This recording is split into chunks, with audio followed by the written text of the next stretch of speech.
Hello friends, welcome back. I'm here with yet another video today and it is in line with biomolecules. आपको ध्यान होगा हम इस series में biomolecules का बेसिक इंट्रोडक्शन देख रहे हैं और चार की बायोमोलिक्यूल्स जो हैं लिविंग सिस्टम के, you can say these are the four pillars of biochemistry, that is proteins, carbohydrates, lipids and nucleic acids. So we were trying to look at the basic entities or basic units of these biomolecules. जैसा कि आप जानते हैं कि proteins जो हैं they can be quite big and they are made up of elementary units called amino acids जो हमने previous lecture में discuss किया था. Then you also know about carbohydrates, उनकी unit saccharide कहलाती है and they also may become very large. There can be millions of copies of those saccharide units to give rise to polysaccharides. We have polysaccharides like cellulose and starch abundantly present in biological system. In fact, cellulose is the most abundant biomolecule on earth. Then third class of biomolecule is lipids and fourth class of biomolecule is nucleic acids. So lipids are not very well defined chemically, unlike proteins and carbohydrates, जहाँ आपने देखा कि amino acid को हम ऐसे molecules की तरह define करते हैं जिनमें अमीनो ग्रुप हो और कार्बोक्सी ग्रुप हो. कार्बोहाइड्रेट्स को हम डिफ़ाइन करते हैं पॉलीहाइड्रोक्सी एल्डिहाइड्स और पॉलीहाइड्रोक्सी कीटोन्स. इनफैक्ट न्यूक्लियोटाइड्स को भी हम केमिकली डिफ़ाइन कर सकते हैं, लेकिन लिपिड्स को केमिकली डिफ़ाइन नहीं किया जा सकता. They are defined on a common physical property that is insolubility in water. So all those biomolecules which have at least one major portion in their structure which is insoluble in water or which is hydrophobic potentially, they are called as lipids. Alright, it is not necessary that entire lipid should be hydrophobic. उसमें hydrophilic area भी हो सकता है. So that's a broader topic we will discuss in another class. हम सारे lipids के classification, उनके types, उनके बारे में हम दूसरे वीडियो में बात करेंगे. लेकिन ये वीडियो पर्टिकुलरली जो है फैटी एसिड्स के बारे में है, विच मेक द कॉन्स्टिट्यूएंट्स और बेसिक यूनिट और basic entities of many lipids. I say many lipids, not all lipids. तो सारे लिपिड्स में फैटी एसिड नहीं होते हैं, लेकिन majority of lipids they have got fatty acids as their integral part. So we can consider them as a primary unit of many lipids and that is what we are going to discuss today. तो चलो शुरू करते हैं. फिर हम आज fatty acids के बारे में देखने जा रहे हैं और पहले हम डेफिनेशन की बात करेंगे, फैटी एसिड क्या होते हैं, फिर हम क्लासिफिकेशन की बात करेंगे और उसके बाद हम कुछ माइनर डिटेल्स भी देखेंगे कि कैसे उनका स्ट्रक्चर आप ड्रॉ कर सकते हैं, कैसे उनके स्ट्रक्चर बनाना सीख सकते हैं, कैसे उनको रिप्रेजेंट किया जाता है. और इस वीडियो के एंड में आपको बहुत ही एक्साइटिंग ट्रिक्स भी बताऊँगा मैं, ताकि आप बहुत सारे फैटी एसिड्स के नाम और उनकी प्रॉपर्टीज़ बड़ी आसानी से याद रख सकते हैं. So you can recall them. I'll tell you the mnemonics at the end of this video. So let's begin discussion about fatty acids. So let's see what fatty acids are. सबसे पहले हम ये देखेंगे कि fatty acids basically क्या होते हैं.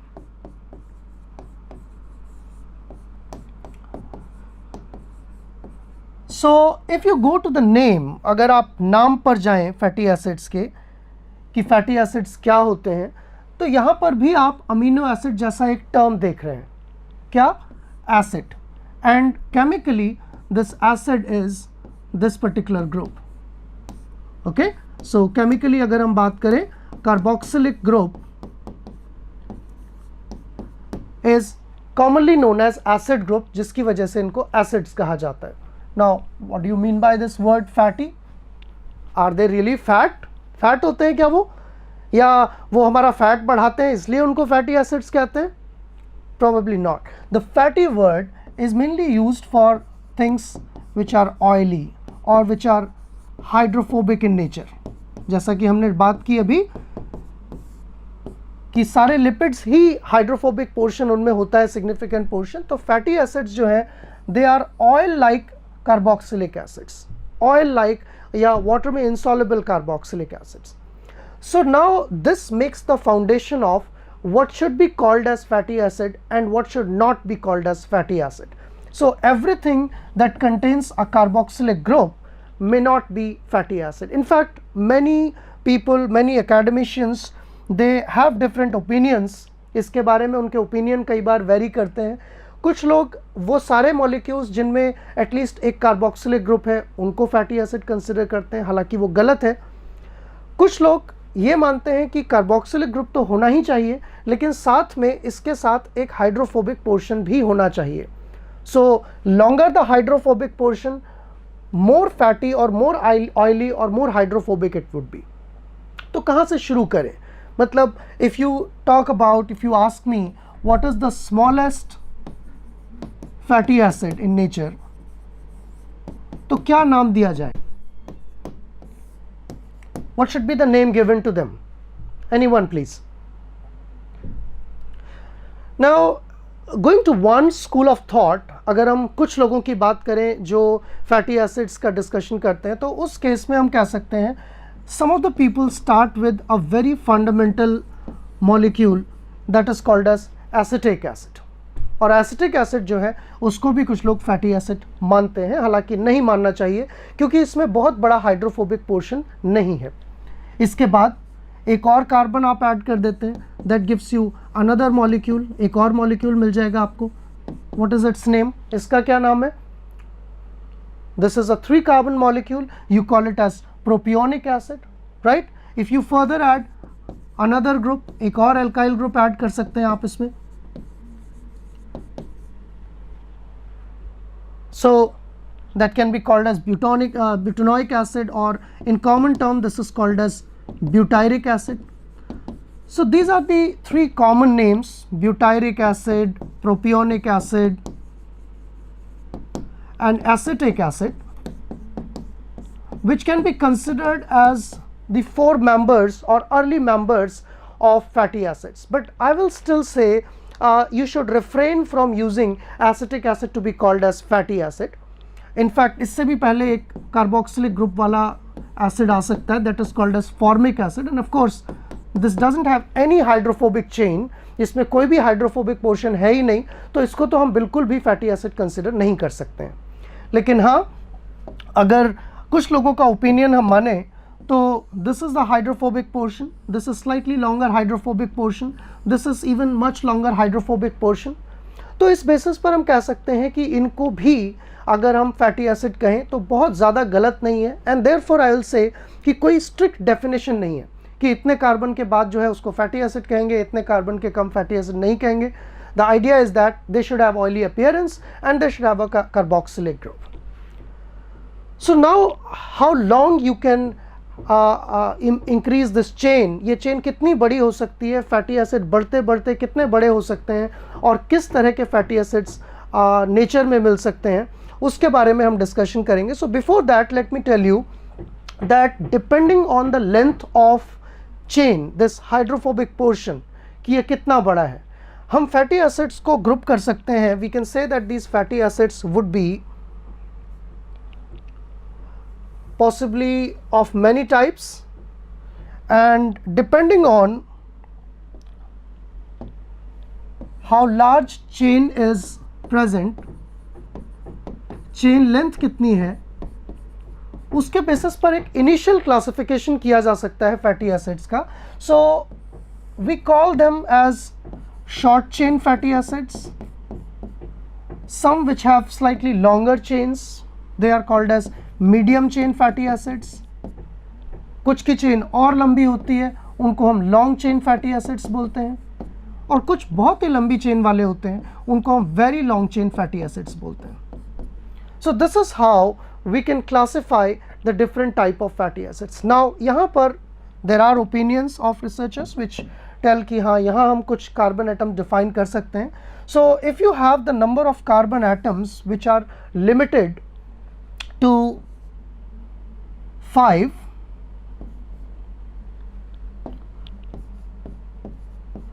then they will be called as short chain fatty acids. So what you will include in this? You can include acetic acid, जो अभी हमने बात की थी यहाँ पर, you can add propionic acid, you can add butyric acid, right? So remember the word APB, okay, that can help you to know about short chain fatty acids. Now coming to medium chain fatty acids, So medium chain fatty acids will encompass some of the molecules which will have carbon chain that is greater than 5, but it is smaller than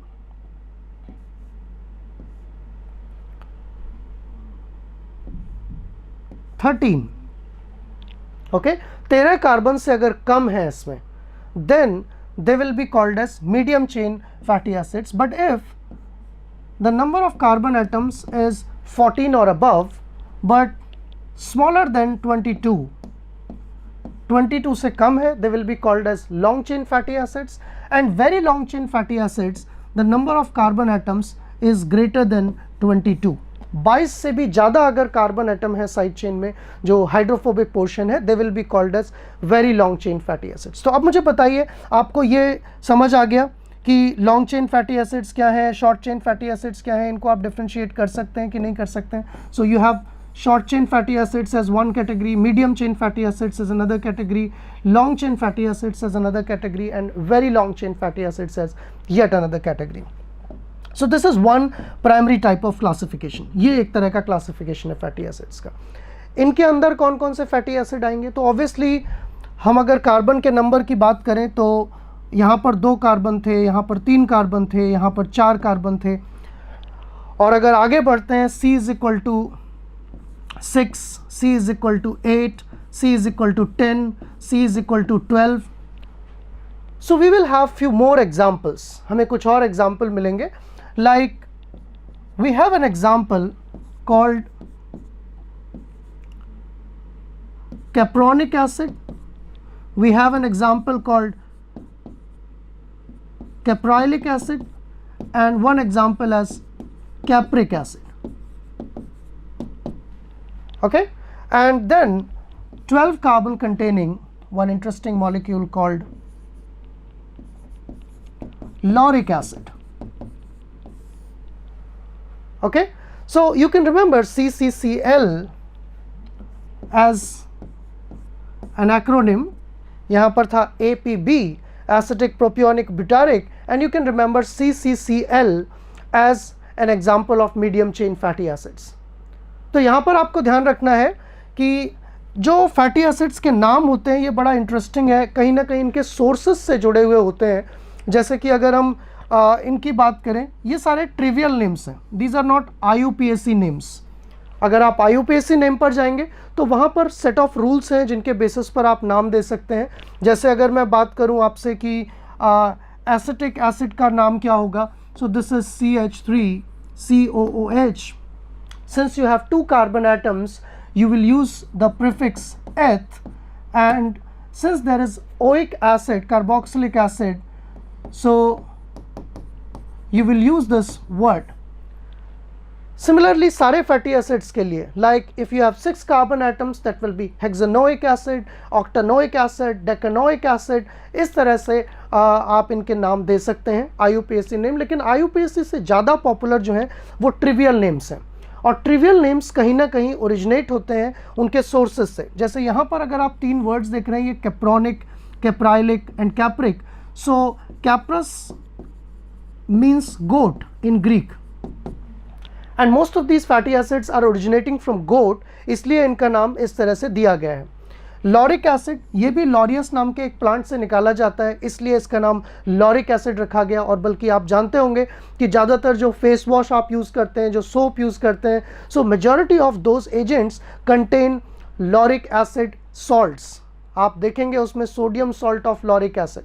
किसी भी fatty acid का अगर आप OH group निकाल देते हैं, instead of COH, if you have COO minus, you use the term ate, like acetate, propionate, butyrate. Lauric acid का H निकाल देंगे तो लॉरेट. तो लॉरेट के साथ आप जब सोडियम ऐड कर देते हैं, sodium laurate, that becomes a potential molecule which is a cleansing agent. तो सोप और डिटर्जेंट्स इनसे बनाए जाते हैं, फेस वॉश बनाई जाती हैं. These are the applications of the fatty acids. तो इतनी बात समझ आ गई आपको? Did I make myself clear about the basic classification of fatty acids on the basis of chain length, short chain, medium chain, long chain, very long chain? अभी हम और भी एग्जाम्पल देखेंगे शॉर्ट चेन, मीडियम चेन के बाद long chain और very long chain के भी. So let's now move on to the next part. अब हम बात करते हैं कुछ लॉन्ग चेन फैटी एसिड्स के बारे में. So let's talk about the long chain fatty acids.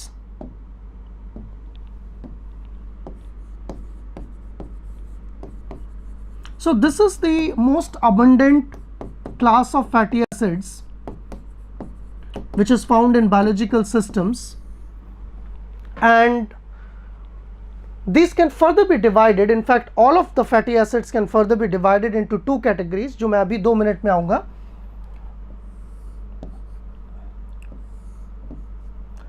एक फैटी एसिड्स कहलाते हैं सैचुरेटेड और दूसरी कैटेगरी कहलाती है unsaturated. Okay, I am describing it here, doesn't mean that short chain और medium chain fatty acids can not be unsaturated. All of them in fact can be classified at saturated और unsaturated, लेकिन क्योंकि ये abundant है biological system में, इसलिए हम इस क्लासिफिकेशन को यहाँ पर देख रहे हैं.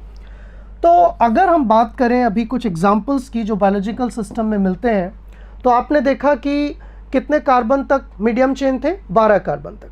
12 कार्बन के बाद if you go to carbon जिसमें 14 हो, कार्बन 16 हो, कार्बन 18 हो और कार्बन 20 हो, so they will be counted as long chain fatty acids. On the other hand, if you exceed the number of carbon atoms,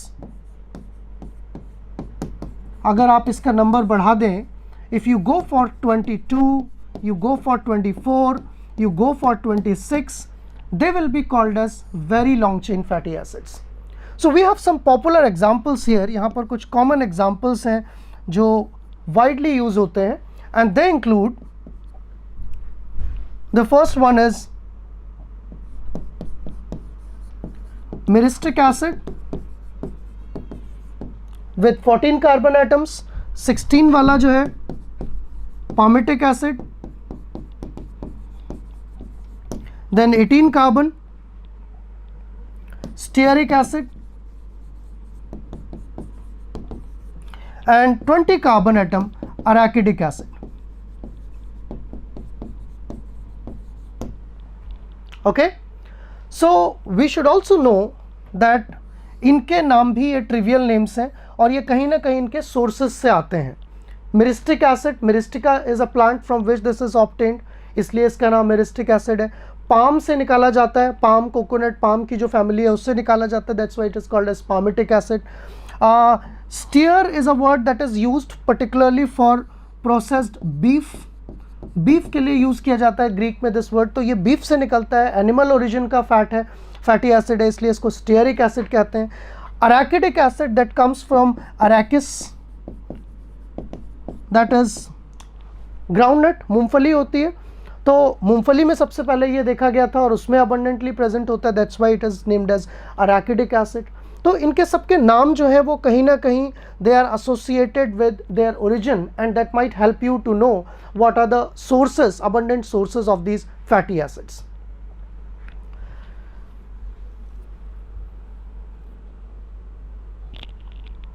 Now if you go to the very long chain fatty acids, तो 22 carbon वाला एक behemic, then you have lignoceric and you have a serotic fatty acid. So these are some of the fatty acids which are long chain fatty acids, very long chain fatty acids. 3 long chain fatty acids, and these are also less abundant, right? So biological systems में whenever you are studying biochemistry, जब आप biochemistry पढ़ रहे होते हैं तो mostly आपको जो description मिलता है fatty acids का, they are long chain fatty acids, and these are 5 prominent examples. In fact, one example from short chain fatty acid, that is of carbon 12, that also comes into picture, called lauric acid. Okay, ये commonly used fatty acids हैं. अब यहाँ पर देखिए आपको tricks क्या क्या हैं, याद कैसे रख सकते हो इनके नाम, कार्बन एटम, क्योंकि टाइम के साथ साथ आप भूल जाते हैं, कभी ज़रूरत पड़ती है, तो कैसे आप रिकॉल करें, उसकी ट्रिक क्या है. तो आपको पिछली स्लाइड में मैंने बताया था कि शॉर्ट चेन फैटी एसिड्स को याद रखने का तरीका है APB, right. You can recall here APB, acetic acid, propionic acid and butyric acid. Butyric butter से निकलता है इसलिए butyric कहते हैं. Then CCCl, कैप्रा से याद रखो, बकरी याद रखो, बकरी से मीडियम, गोट, और गोट के अंदर 3 fatty acid, capronic, caprylic, capric acid. Carbon का नंबर देखो 2 3 4, फिर 6 8 10, और 12 कार्बन वाला जो है दैट इज लॉरिक एसिड, जो फेस वॉश में यूज होता है. इस तरह से आप यूज कर सकते हो, नाम याद रख सकते हो, CCCl. नाउ इंटरेस्टिंग थिंग, एक मैं आपको बहुत अच्छी ट्रिक बता रहा हूं यहां पर, कि अगर आपको मोस्ट अबंडेंट फैटी एसिड जो है इनके नाम ध्यान रखने हैं. फॉर एग्जांपल, तो मोस्ट अबंडेंट फैटी एसिड्स में मैंने आपको बताया था कौन कौन से होते हैं. They include these 5 fatty acids: lauric, myristic, palmitic, stearic, arachidic acid. Okay, तो इनको याद रखने का एक बहुत ही अच्छा तरीका है, बहुत ही आसान तरीका है. आपको एक वर्ड बता रहा हूं मैं, आप कभी नहीं भूलेंगे उस वर्ड को. ला माई पास्ता, मेरा पास्ता लाके मुझे दो. That's the trick. तो इस ट्रिक को आप बिल्कुल नहीं भूलेंगे. ला माई पास्ता कैसे यूज किया जा सकता है? You have the names shortened into this acronym and you can से, आप यहाँ 12 लिखिए, फिर 2 ऐड कीजिए, 14, इसमें 16, इसमें 18 और इसमें 20. Okay, so these are the most common fatty acids. La for lauric acid, My for myristic acid, and then Pa for palmitic acid, then for stearic acid, and then arachidic acid. हो गए नाम याद? That's it. तो आपको saturated fatty acid जो कि most abundant है उनके नाम याद हो गए. इनमें से lauric is a medium chain fatty acid, whereas all of them are long chain fatty acids. Right? Beyond that, if you have to look at the very long chain fatty acids, then we have examples of behemic, lignoceric and cerotic. These are again less abundant and less often used, so most of the biochemistry books would not talk much about them. इनके बारे में सबसे ज़्यादा बात होती है. तो ये आपको एक्रोनिम याद रखना है. राइट, आगे चलते हैं. अब हमने बात की थी कि ये जो फैटी एसिड्स हैं, अभी तक जो हम फैटी एसिड्स डिस्कस कर रहे थे, they were continuation of what we started with. हमने शुरू किया था एसिटिक एसिड से, CH3COOH, फिर हमने आगे बढ़ाया चेन को, CH3CH2COH. इस तरह से आगे बढ़ाते जाएंगे तो we can reach to lauric, myristic, palmitic, stearic and arachidic acid. So we have to keep on increasing the number of carbon atoms. But remember that there is another class of fatty acid जो हमने अभी discuss नहीं किया है, that is called as unsaturated. So one class was saturated, another class is unsaturated. अब मेरा question ये है आगे जाने से पहले कि अनसैचुरेटेड क्या होता है, क्यों इसे अनसैचुरेटेड बोलते हैं? Anyone please answer. Okay, you say unsaturated fatty acids have got double bond. ठीक है, मान लेता हूं मैं. तो क्या सैचुरेटेड में डबल बॉन्ड नहीं होता है? डबल बॉन्ड तो सारे फैटी एसिड्स में है, क्योंकि every fatty acid has got this group. Double bond तो है ना सब में. तो सिर्फ ये कह देना काफ़ी नहीं है कि डबल बॉन्ड वाले अनसैचुरेटेड हैं और बिना डबल बॉन्ड वाले सैचुरेटेड है. No, you have to add a clause. आपको एक उसमें लाइन जोड़नी पड़ेगी that unsaturated fatty acids will have at least one double bond in aliphatic chain. Functional group को छोड़कर जो उसकी लॉन्ग चेन है, 10 R ग्रुप भी कह सकते हैं आप उसे. If that chain has got a double bond, at least one और maybe more than one, all of them will be called as unsaturated fatty acids. उनको क्या कहा जाएगा? अनसैचुरेटेड फैटी एसिड्स कहा जाएगा. अब एक इंपॉर्टेंट क्वेश्चन आप लोगों से, how will you differentiate between two? How to identify unsaturation? इसको डीप में देखते हैं कि अनसैचुरेशन का मतलब आखिर क्या है और अनसैचुरेशन का पता कैसे लगाते हैं. क्यों इस वर्ड को सैचुरेशन और अनसैचुरेशन बोला गया है? तो सैचुरेशन का मतलब होता है कार्बन की अगर वैलेंसी 4 है और वो 4 अलग अलग चीज़ों से सेटिस्फाई हो रही है. Means carbon is attached to, let's say, another carbon here, hydrogen here, another carbon here. So this carbon is saturated. Its valency is satisfied with all different atoms. This is saturated. It cannot accept more atoms. But if you have a carbon that has got only 2 atoms attached to it, and then another carbon, this is also attached with 2 other atoms. So if they have to bind, in order to fulfill their valency, they may also have to make one more bond with other. Usually this will be a pi bond and this will be a sigma bond. That's not a matter of discussion here. लेकिन एक double bond यहाँ पर होगा. तो इस carbon की valency तो satisfied है, लेकिन अभी भी इसके पास एबिलिटी है कि एक और एटम को ये ले सकता है, उसके साथ बाइंड हो सकता है, and it can transform from this state to this state, right. So that makes a fundamental explanation of how will you differentiate saturated from unsaturated. मैं अपने क्वेश्चन को रिपीट करता हूँ कि मान लो मैंने एक ट्यूब में आपको सैचुरेटेड फैटी एसिड दे दिया और एक में अनसैचुरेटेड फैटी एसिड दे दिया, ठीक है. एक ट्यूब है आपकी, उसमें सैचुरेटेड है और एक ट्यूब है उसमें अनसैचुरेटेड फैटी एसिड है. तो क्या आप मुझे किसी एक्सपेरिमेंटल टेस्ट से डिफ्रेंशिएट कर सकते हैं कि किस में सैचुरेटेड है, किस में अनसैचुरेटेड है? हालांकि कुछ लोग बोलेंगे मुझे कि सैचुरेटेड का मेल्टिंग पॉइंट ज़्यादा होता है, वो जमे हुए होंगे, सॉलिड होंगे जैसे घी होता है, लेकिन अनसैचुरेटेड जो है वो मेल्टेड होंगे, लिक्विड होंगे.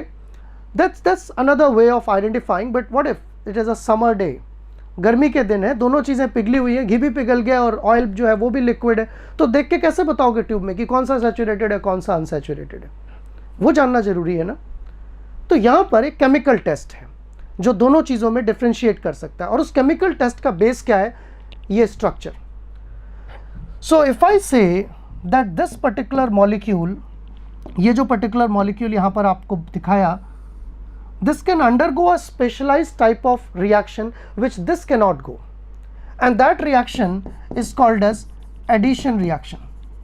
केमिस्ट्री में रिएक्शन होती है जिनको हम एडिशन रिएक्शन कहते हैं. This will not undergo addition reaction. इसमें एडिशन नहीं हो सकता क्योंकि ये सैचुरेटेड है. लेकिन हाँ, सब्स्टिट्यूशन की बात करें, हाइड्रोजन हटा के क्लोरीन लगाना है, हाइड्रोजन हटा के ब्रोमीन लगाना है, सब्स्टिट्यूशन हो सकता है दोनों में. लेकिन एडिशन की जहाँ तक बात होती है तो एडिशन किस में होता है? ओनली अनसैचुरेटेड मॉलिक्यूल्स में. तो अब अगर हम कोई एडिशन रिएजेंट, ऐसा रिएजेंट डाल दें जो एडिशन रिएक्शन करे और साथ ही साथ रिएक्शन करने के बाद या तो कलर चेंज हो जाए या अपीयरेंस चेंज हो जाए, that will become a test for unsaturation. So we have an excellent example for that. वो एक्सेलेंट एग्जाम्पल क्या है?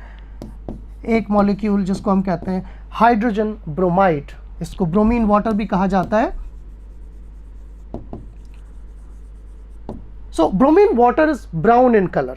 ये ब्राउन कलर का होता है ब्रोमीन वाटर. यानी कि आपने जैसे ही इस कंपाउंड के अंदर ब्रोमीन वाटर डाला तो क्या होगा? ये जो डबल बॉन्ड था ये टूट जाएगा और the HBr will be added to this. HBr इस पर ऐड हो जाएगा and that will make it saturated now. Okay, so this turned from unsaturated to saturated.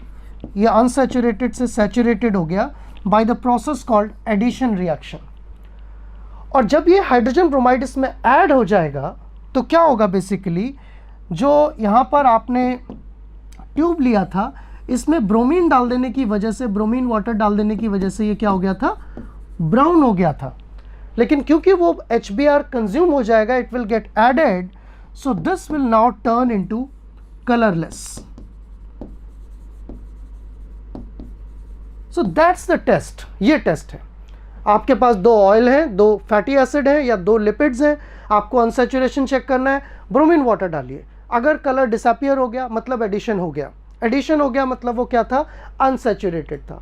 और अगर कलर वैसा का वैसा ही रह गया, वो ब्राउन था, ब्राउन का ब्राउन ही रह गया, कोई कलर में चेंज नहीं हुआ, then it was a saturated compound because no addition took place.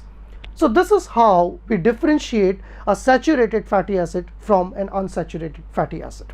We will discuss more about it कि इन दोनों में प्रॉपर्टीज में क्या डिफरेंस होते हैं. Of course melting point, boiling point और बहुत सारी फिजिकल प्रॉपर्टीज़ वेरी करती हैं सैचुरेटेड और अनसैचुरेटेड के बीच में। दोनों के अपने इंपॉर्टेंस हैं, इसलिए हमारी बॉडी में दोनों तरह के फैटी एसिड्स मिलते हैं, सैचुरेटेड भी और अनसैचुरेटेड भी। यहाँ पर एक और चीज़ अराइज होती है जब हम अनसैचुरेटेड की बात करते हैं, that is their geometrical isomers.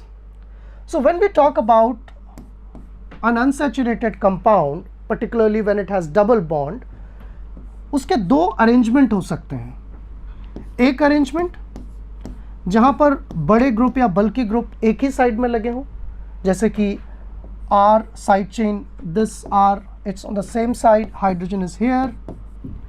यहाँ पर R यहाँ लगा है, R यहाँ लगा है और हाइड्रोजन यहाँ लगा है। So these two are the geometrical isomers, and what is the difference between them? क्या बोलते हैं इनको? Anyone please? आप जानते हैं already?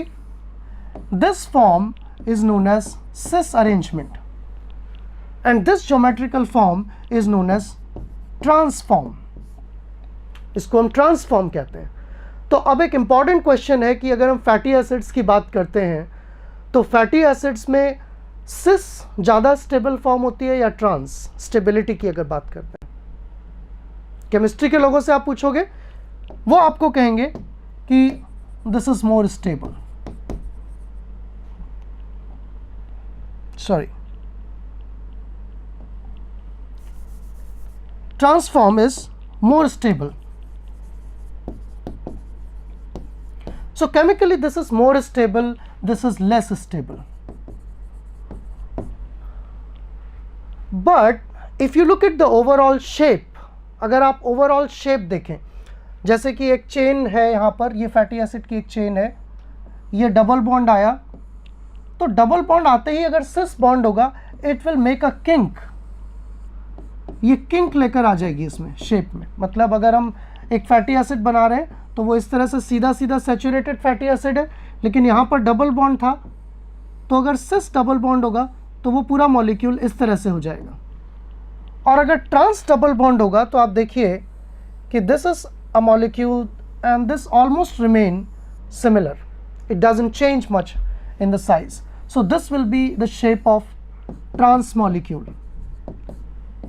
Okay, if there is a trans bond, इसका शेप और सैचुरेटेड का शेप लगभग सेम होगा, और अगर और भी ज़्यादा डबल बॉन्ड्स हैं तो ये और टर्न हो जाएगा। जैसे एक मॉलिक्यूल है, उसमें एक डबल बॉन्ड था, फिर एक और डबल बॉन्ड था, वो भी सिस था, तो ये इस तरह का स्ट्रक्चर बन जाएगा। So since cis double bond can create a tremendous change in the geometry of the molecule, and we need different shapes of lipids for different biological purposes. Therefore, despite the fact that this is less stable compared to trans, cis fatty acids are more abundant.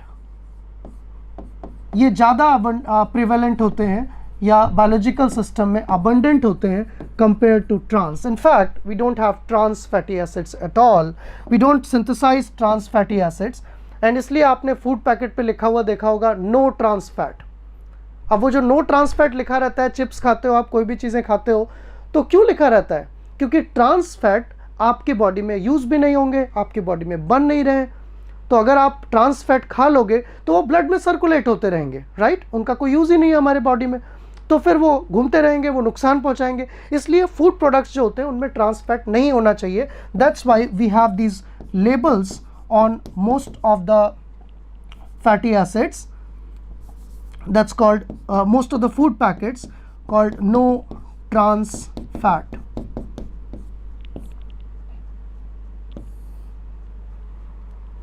Okay, because these are not useful. अब एक question आप लोगों के लिए, मैं answer नहीं बताऊंगा, उसका आपको देखना है।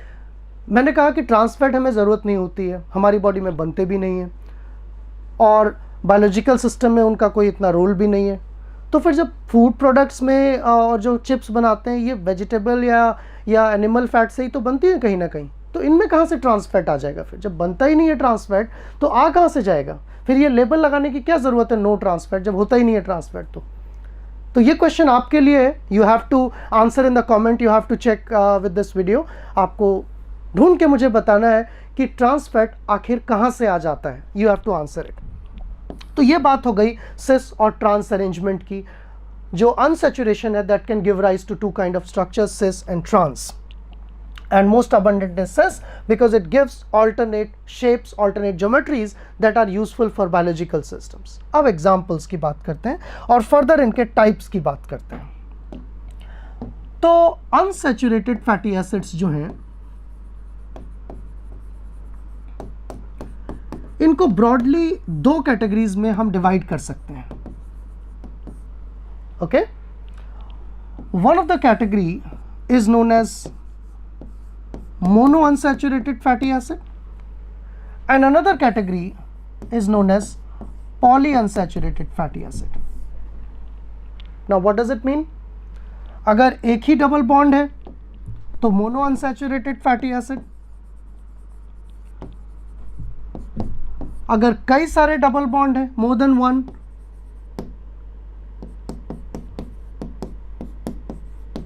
तब ये कहलाएगा polyunsaturated fatty acid.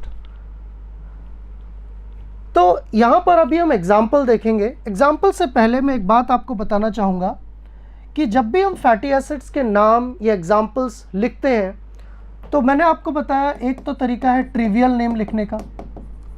Trivial name जो है कन्वेंशनल नेम्स हैं और उनसे आप उसके बारे में कोई ज़्यादा जानकारी नहीं निकाल सकते हो except for the source, like palmitic acid.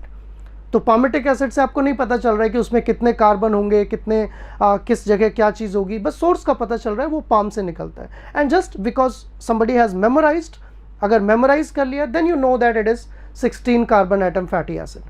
But if you exactly want to know the structure, if you exactly want to know the formula, then you have to look for IUPAC nomenclature. But IUPAC names में also become cumbersome. तो इसके लिए फिर एक trick क्या है, symbolic notations. आप symbolic notations use कर सकते हो. And what are those symbolic notations? You write the number of carbon atoms x, number of carbon atom कितने हैं, या सॉरी C लिख देता हूं मैं इसको. आप यहां पर लिखिए C, कोलोन लगाइए, कितने डबल बॉन्ड है वो लिखिए, and then put a comma and then place a delta sign and then place some values. So this is a delta notation. This is a representation for writing a fatty acid. आपको fatty acid लिखने के लिए representation है, carbon atom कितने हैं, double bond कितने हैं और उसके बाद डबल बॉन्ड किस किस पोजीशन पर हैं, राइट? तो इस नोटेशन को अभी हम यूज़ करेंगे एग्जाम्पल्स में, आपको और क्लियर हो जाएगा. So this can be very useful tool for remembering and making the structures very clearly. For example अगर हम सैचुरेटेड फैटी एसिड्स की बात करें जो हमने थोड़ी देर पहले देखे थे जिनमें कोई डबल बॉन्ड नहीं था, तो इन सारे एग्जाम्पल्स की अगर हम बात करें तो इनको कैसे लिख सकते हैं हम? We can write these examples. Lauric acid can be written as 12:0, myristic acid 14:0, 16:0, 18:0 and 20:0. Means 12 carbon कोई डबल बॉन्ड नहीं, 14 कार्बन कोई डबल बॉन्ड नहीं, 16 कार्बन कोई डबल बॉन्ड नहीं एंड सो ऑन. लेकिन जब हम अनसैचुरेटेड फैटी एसिड्स पर आएंगे तब डबल बॉन्ड भी होगा, उस डबल बॉन्ड की पोजीशन भी होगी.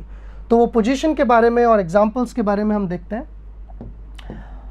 तो मोनो अनसैचुरेटेड मीन्स एक ही डबल बॉन्ड, राइट?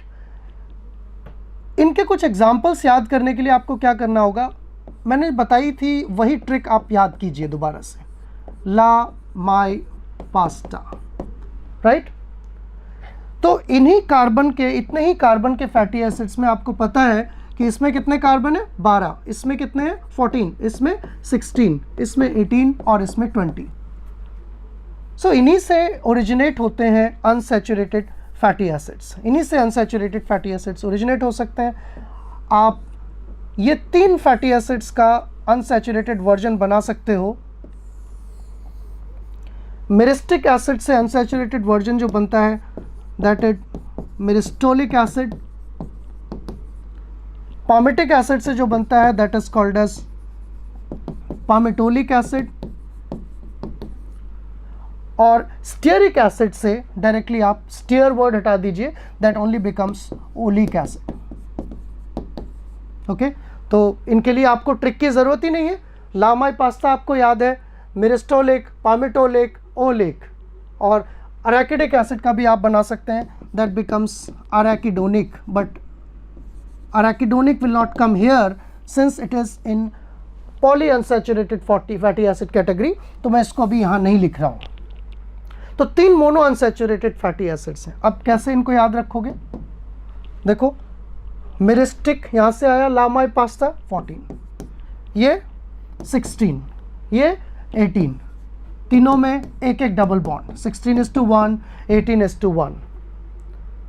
और इनिशियली जो अनसैचुरेटेड फैटी एसिड्स होते हैं, जो कॉमन फैटी एसिड्स हैं अनसैचुरेटेड, इनमें डबल बॉन्ड की पोजीशन 9th होती है. So it's very simple to remember their names. बहुत आसान है इनका नाम याद रखना. Myristoleic acid 14:1 delta 9, palmitoleic acid 16:1 delta 9, oleic acid 18:1 delta 9. Okay, इतना याद रख पाएंगे आप? Just have a look at this. So we should also remember, हमें यह भी ध्यान रखना होगा, जैसा मैंने आपको बताया था कि all of them are cis versions. इन तीनों में कैसे बॉन्ड है? सिस बॉन्ड है. Of course some of the fatty acids can be of trans arrangement के भी हो सकते हैं, जैसे कि ओलिक एसिड का एक ट्रांस वर्जन जो होता है, that is 18:1 delta 9, but it is not cis, that is trans, is known as elaidic acid.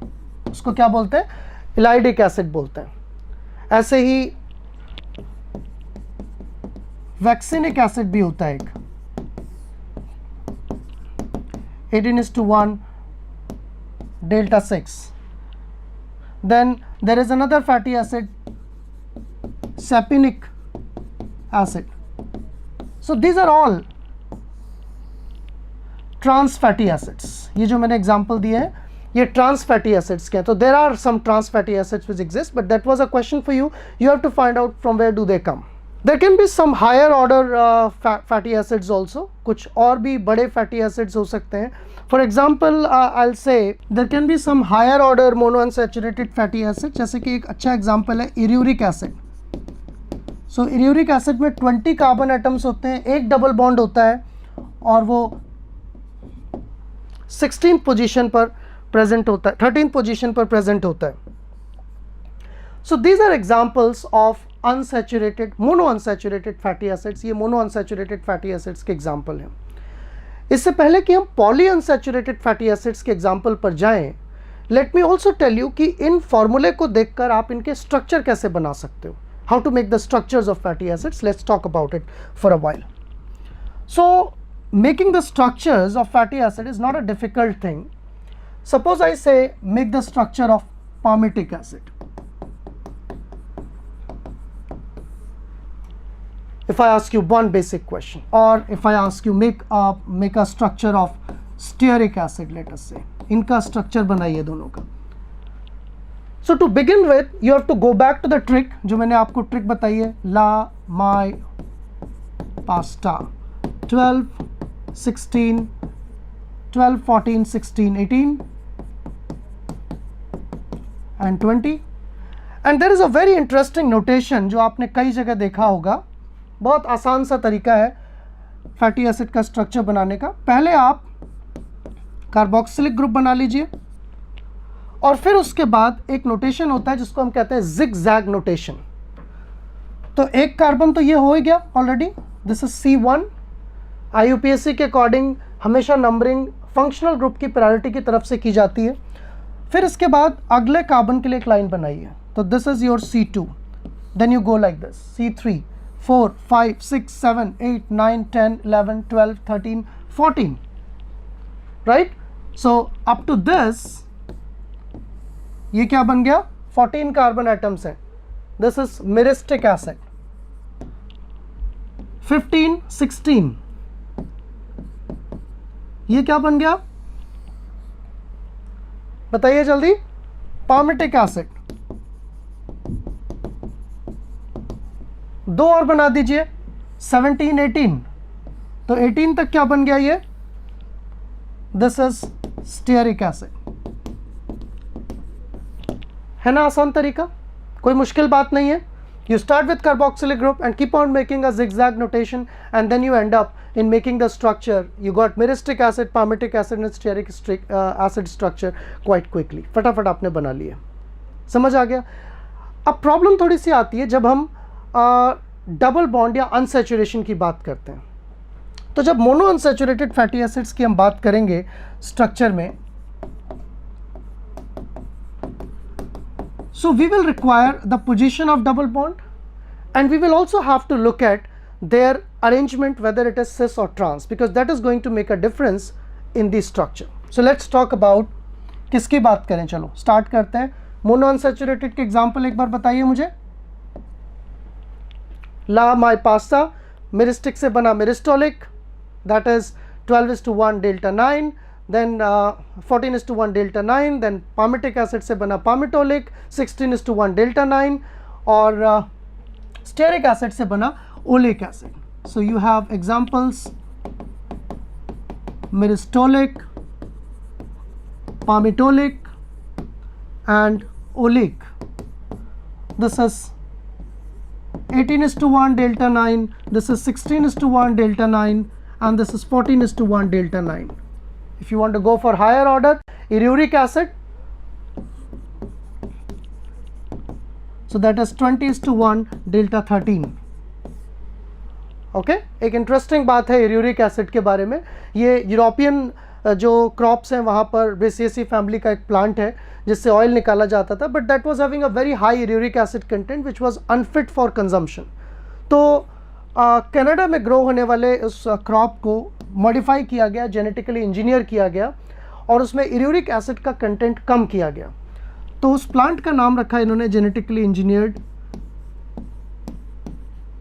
Canola. आपने सुना होगा कैनोला ऑयल के बारे में, जो हेल्दी माना जाता है, अच्छा माना जाता है, because this is Canadian oil with low acid, low uric acid. Genetically engineer करके उसका यूरिक एसिड कंटेंट कम किया गया था, since it was not fit for consumption. So that particular crop is known as canola crop. ये एक interesting बात है आपके लिए जो यहाँ जान सकते हैं आप. ठीक है, हम वापस चलते हैं. हम स्ट्रक्चर की बात कर रहे थे. तो अगर हमें स्ट्रक्चर बनाना है लेट्स से पामिटोलिक एसिड का, राइट, तो दोबारा से वैसे ही शुरू करेंगे. पामिटोलिक का स्ट्रक्चर कैसे बनाएंगे? कार्बोक्सिलिक हम लिख देते हैं पहले, राइट. इसके बाद ये कार्बन 1 हो गया. कार्बन 1 के बाद कार्बन 2 बनाएंगे हम, राइट. अब जिगजैग चलना है. 3 4 5 6 7 8 9 10 11 12 1 2 3 4 5 6 7 8 9 10 11 12 13 and 14. ओके, सो ये 14 कार्बन मैंने बना दिए. अब डबल बॉन्ड कहाँ लगाना है? तो as you can see from this notation, this is delta 9, so that number has to be counted from this side. Carbon 1 2 3 4 5 6 7 8 and 9. So 9th position पर आपको डबल बॉन्ड प्लेस करना है, and this will give you mono unsaturated fatty acid. पर क्या ये पामिटोलिक acid का सही structure है? एनीवन, हाँ या ना? क्या गलत है स्ट्रक्चर में? गलती है. गलती है कि चेन में किंक आएगा अगर ये सिस बॉन्ड होगा. एट प्रेजेंट आपने कौन सा स्ट्रक्चर बनाया है? ट्रांस डबल बॉन्ड बनाया है. अगर आप सिस डबल बॉन्ड बनाना चाहते हैं तो आपको क्या करना होगा? What you need to do in order to make this cis, you will have to again draw this structure. आपको दोबारा ये स्ट्रक्चर बनाना होगा, एंड कार्बन 1 2 3 4 5 6 7 8 9. 9th पोजीशन पर आकर आपको इस तरह से नहीं बल्कि इस तरह से इसमें किंक दिखाना पड़ेगा. This is 10 11 12 13 14 15 16, and then you place a double bond over here. That's the correct structure of palmitolic acid. Okay, ये palmitolic acid का structure हो गया. And there is not a big deal. If you want to go for oleic acid, you just make 2 more. 2 और बना दीजिए, oleic acid बन गया. 2 कम कर दीजिए, myristoric acid बन गया, right? So this is how you can make that structure. So remember, this kind of structure will represent trans structures and this will represent cis structures. लेकिन ये डिपिक्शन के लिए है. जैसा कि मैंने बताया, इसका जो एक्चुअल शेप होगा मॉलिक्यूल का वो कुछ ऐसा होगा. ट्रांस का शेप कुछ ऐसा होगा जिसमें ये चेन रहेगी, और सिस का शेप जो है जहाँ पर भी डबल बॉन्ड आएगा वहाँ पर किंक आ जाएगा. Right? So if there is a double bond in the trans form, this will be the shape, and if there will be a cis bond, this will be the shape of the overall molecule. तो shape, structure, nomenclature, आपको सारी चीज़ें समझ आ गई. एक और interesting बात वो ये कि पुराने ज़माने में, पहले टाइम में जब IUPAC नॉमेनक्लेचर सिस्टम नहीं था, उस टाइम पर नंबरिंग इधर से नहीं बल्कि उस साइड से की जाती थी, और जो लास्ट कार्बन एटम होता है चेन का उसको ओमेगा कार्बन कहा जाता था, ओमेगा 1. तो अगर हम इस डबल बॉन्ड की पोजीशन दूसरी साइड से देखें तो ये ओमेगा 1 हो गया, ये ओमेगा 2 हो गया, ये ओमेगा 3 हो गया, ये ओमेगा 4 हो गया, ये ओमेगा 5, ओमेगा 6, ये क्या आ गया, कौन सा पोजीशन आई, ओमेगा 7. तो इस बेसिस पर ज़्यादातर फैटी एसिड्स जो हैं उनके ओमेगा नॉमेनक्लेचर सिस्टम भी हैं. पामेटोलिक एसिड को आप ओमेगा 7 फैटी एसिड भी कह सकते हैं. राइट? Is that clear? तो ये तो बात हो गई मोनो अनसैचुरेटेड फैटी एसिड्स के स्ट्रक्चर की, और इसके बाद अब हम देखते हैं finally poly unsaturated fatty acids के एग्जांपल्स और उनके structures.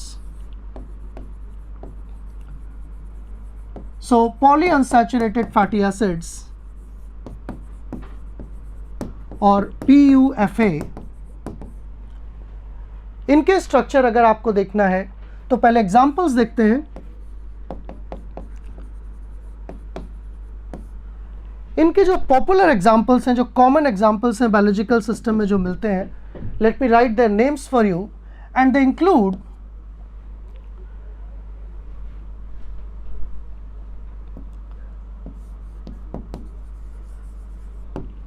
Linoleic acid. Then there is linolenic acid, which is of two variant, alpha linolenic acid, gamma linolenic acid, and the fourth most abundant is arachidonic acid. Okay?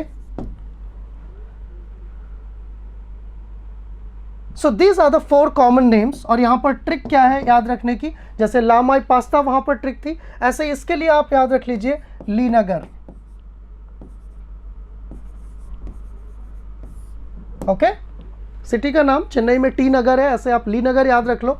तो लीनगर में lin is linolenic acid, A is alpha linolenic acid, G is gamma linolenic acid, and AR is arachidonic acid. So linoleic acid, alpha linolenic acid, gamma linolenic acid, and arachidonic acid, they will give you 4 prominent examples of polyunsaturated fatty acids. Does that make some sense to you? अच्छा लगा कि नहीं लगा trick, बताइए.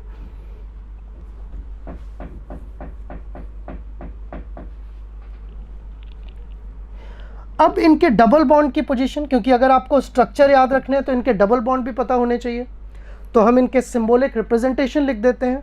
This is 18:2, 18 carbon, 2 double bond. Double bond कहाँ present है, 9th position पर और 12th पोजीशन पर. Alpha linolenic acid 18 carbon, 3 double bond, कहाँ पर प्रेजेंट है, they are present on which positions, they are present on 9, 12, 15th position. Gamma linolenic acid 18 carbon, 3 double bonds, कहाँ पर प्रेजेंट है, they are present on 6, 9 and 12th positions. अराकिडोनिक acid 20 carbon atom, 4 double bond, कहाँ पर present है, 5, 8, 11, 14th carbon atom पर. अब आप मुझसे बोलोगे कि ये कैसे याद रखें, ये कैसे याद रहेगा इतना सारा, तो इसका भी एक बहुत सिंपल सा लॉजिक है. आप पैटर्न देखिए, human brain is very good at finding patterns. Number biology करते हैं, सीरीज पता लगाते हैं. You can find the pattern here. Mono unsaturated fatty acids में डबल बॉन्ड जो थे वो 9th पोजीशन पर थे।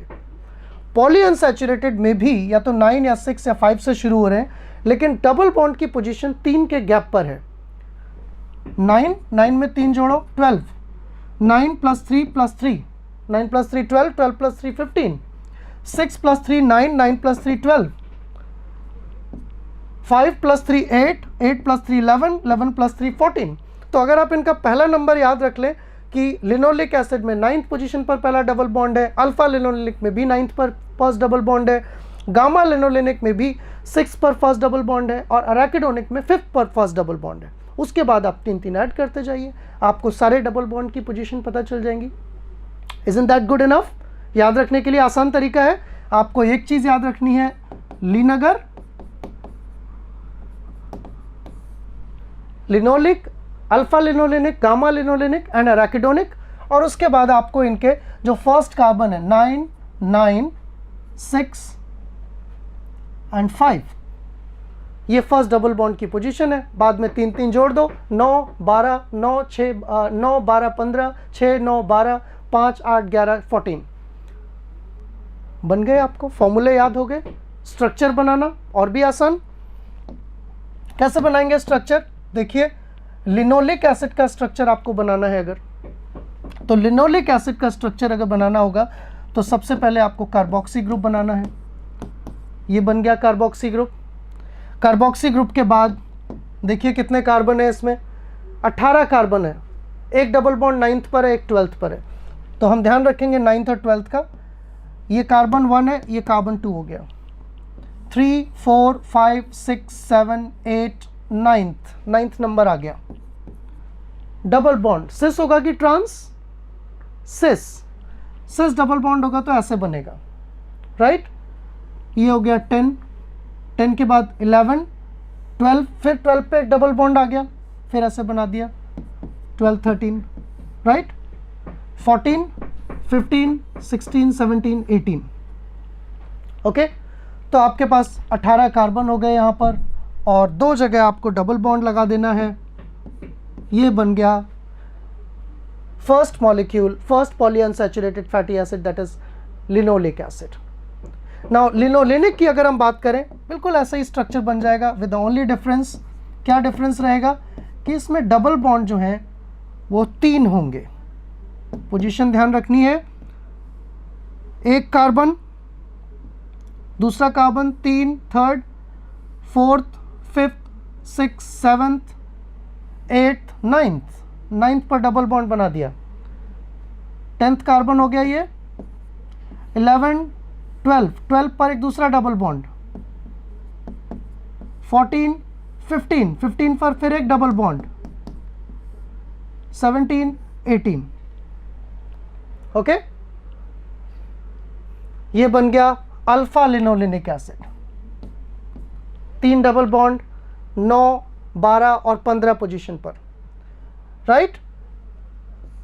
गामा लिनोलेनिक एसिड का स्ट्रक्चर बिल्कुल ऐसे ही बनेगा, थोड़ा सा डिफरेंस है बस।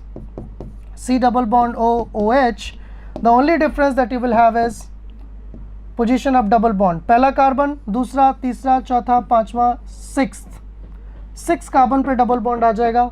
7 8 9 10, 9th पर फिर दूसरा डबल बॉन्ड आ जाएगा। 11 12 पर तीसरा डबल बॉन्ड आ जाएगा। 14 15 16 17 18। ओके, ये बन गया गामा लिनोलेनिक एसिड। सो लिन AG, AR बचता है, इसका भी बना लेंगे आप स्ट्रक्चर, मुझे नहीं लगता कोई बड़ी डिफिकल्टी होगी। C double bond O OH, carbon number 1 C1 है, दूसरा कार्बन 3 4 5 6, सॉरी 1 2 3 4 5 जैसे ही आया डबल बॉन्ड। 7 8 पर फिर एक डबल बॉन्ड। 10 11 पर फिर एक डबल बॉन्ड। 13 14 पर फिर एक डबल बॉन्ड,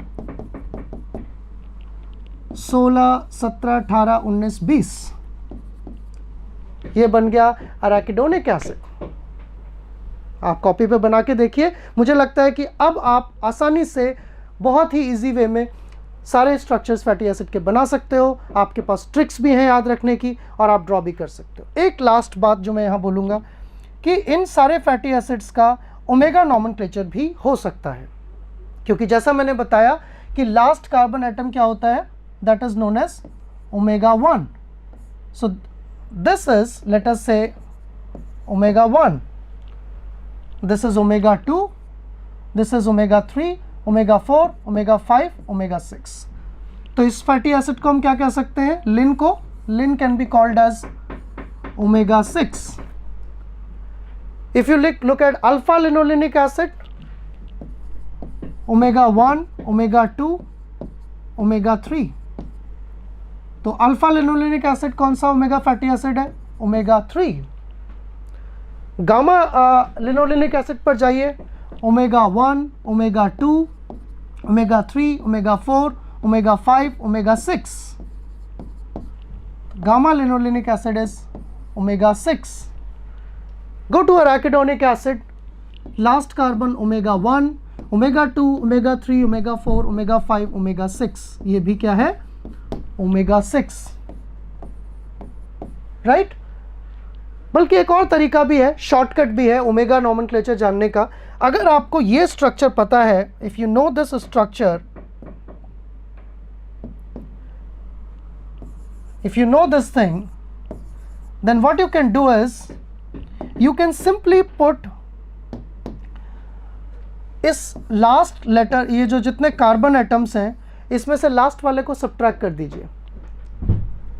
18 में 12 गया, 18 माइनस 2, 12, 6 ओमेगा 6 है। 18 माइनस 15, 3 ओमेगा 3 है। 18 माइनस 12, 6 ओमेगा 6 फैटी एसिड है। 20 माइनस 14, 6 ओमेगा 6 फैटी एसिड है। आपके पास दो तरीके हैं ओमेगा नॉमेनक्लेचर पता करने के। और इनफैक्ट जो ओमेगा 3 फैटी एसिड होता है, particularly linolenic acid, that is very very essential for us, specially for the pregnant women. ये हम खुद नहीं बना सकते हैं। इनफैक्ट बहुत सारे poly unsaturated fatty acids humans नहीं बना सकते, so they are considered to be good for a diet, इसलिए उनको अच्छा माना जाता है डाइट में।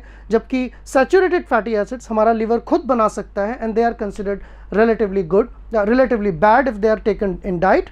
तो इसलिए हमको जो अनसैचुरेटेड फैटी एसिड्स हैं वो डाइट में ज़्यादा रखने चाहिए, जबकि सैचुरेटेड कम रखने चाहिए, क्योंकि हम वो खुद बना सकते हैं। तो ये आपका सेशन था on fatty acids. I think आपने एंजॉय किया। आपको बहुत आसान और बहुत ही इंटरेस्टिंग ट्रिक्स की मदद से मैंने बताया।